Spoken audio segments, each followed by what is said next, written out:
உங்கள் பாவம் அழிக்கப்பட வேண்டுமா, ஸலவாத்து ஓதுங்கள் என்றார்கள். உங்கள் அந்தஸ்து உயர்த்தப்படும், ஸலவாத்து ஓதுங்கள் என்றார்கள். நன்மைகள் பெருகும், ஸலவாத்து ஓதுங்கள் என்றார்கள். இதை விட பெரிய விஷயம், உங்கள் குடும்பத்தில் இருக்கும் நெருக்கடி நீங்கும் என்றார்கள் நபிகள் நாயகம் ஸல்லல்லாஹு அலைஹி வஸல்லம். ஸலவாத்து ஓதுவதால் குடும்ப நெருக்கடி நீங்கும். இதை விட பெரிய விஷயம், மருத்துவர்கள் கைவிட்ட மிக கடுமையான நோய்களும் ஸலவாத்தை ஓதுவதால் அல்லாஹ் ஷிஃபாவாக்குவான் என்றார்கள். எத்தனை வரலாறுகள்! டாக்டர்கள் கைவிட்ட நோய்கள், எந்த வழியில நோய் வந்துச்சுன்னு தெரியல, எப்படி சுகம் கொடுக்கிறதுன்னு தெரியல. ஸலவாத்துக்கு பின்னால் அந்த நோய் ஷஃபா, அல்லாஹ் ஷிஃபாவை கொடுக்கிறான்.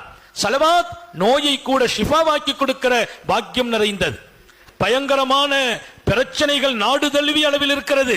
எல்லாவற்றுக்கும் தீர்வு நம்முடைய நாவுகள் ஸலவாத்தை சொல்ல வேண்டும். ஸல்லல்லாஹு அலைஹி வஸல்லம் சொன்னாங்க, ஸலவாத்து ஓதுறத ஒருத்தர் மறக்கிறாரு விடுறாருன்னா அவர் மறந்தது ஸலவாத்தை அல்ல, நசிய தரீகல் ஜன்னா, சொர்க்கம் போற பாதையை மறந்து விட்டார்.